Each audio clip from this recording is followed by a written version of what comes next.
Viral ngayon sa buong social media ang pagluluksa ng Gutierrez family, na pinangungunahan nila Annabel Rama at Eddie Gutierrez gayon din ang anak nilang si Elvis Gutierrez, dahil sa maagang pagpanaw ng kanilang manugang na si Alexa Gutierrez na asawa ni Elvis Gutierrez.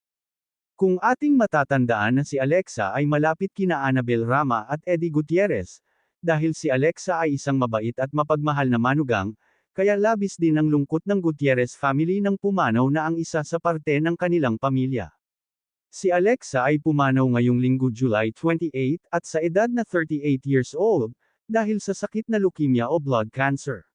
Kung ating matatandaan na nag-umpisa ang sakit ni Alexa noong January, onti-onting bumabagsak at nanghihina ang katawan nito, at noong nag-vacation sila sa Japan may nararamdaman na si Alexa at noong pag-uwi sa Pinas ay nag-umpisa ng makipaglaban sa kanyang sakit. Nakipaglaban sa sakit si Alexa Gutierrez ng 6 na buwan, ngunit sa hindi inaasahan ay kinuha na ito ng ating Panginoon, kaya't labis ang pagluluksa ng kanyang asawa gayon din ang kanilang mga anak, mga kaibigan, ang kanilang pamilya, at ang mga malalapit sa Gutierrez family. Mabilis na nag-post si Rufa Gutierrez na ipaalam na ang kanyang hipag ay pumanaw na. Ayon nga kay Rufa Gutierrez sa isang Instagram post, "I am still trying to process and accept that you are not longer with us.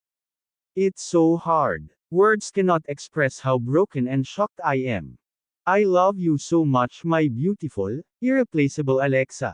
You will be forever in my thoughts and in my heart, until we cross paths again." Ito ang malungkot na pahayag ni Rufa. Ngunit si Elvis Gutierrez ay wala pang masyadong pahayag sa pagpanaw ng kanyang pinakamamahal na asawa, ngunit halata sa mga mukha nito ang lungkot sa mabilis na pagkawalan ng kanyang pinakamamahal na babae.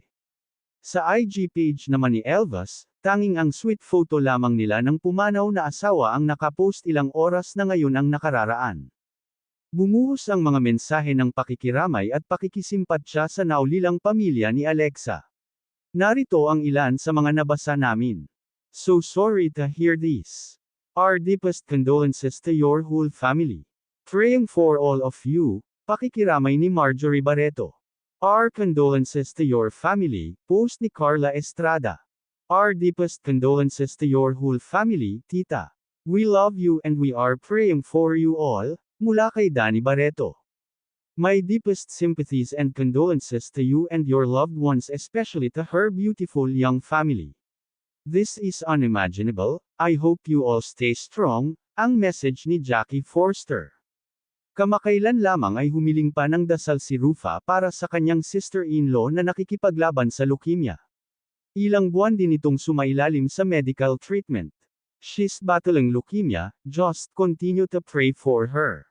She's actually struggling right now. I don't want to talk about it because I might cry," ang emosyonal na pahayag ni Rufa sa panayam ng media sa isang event. Ibinahagi rin ng aktres ang pinagdaraan ng hirap at sakripisyo ng nakababata niyang kapatid. "Elvis is also having a hard time because they've been in and out of the hospital since January, so pagdasal po natin sila.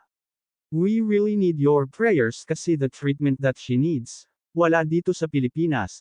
So I don't know if she's able to fly out or not, so yun ang tinitingnan namin," ang pahayag pa ni Rufa.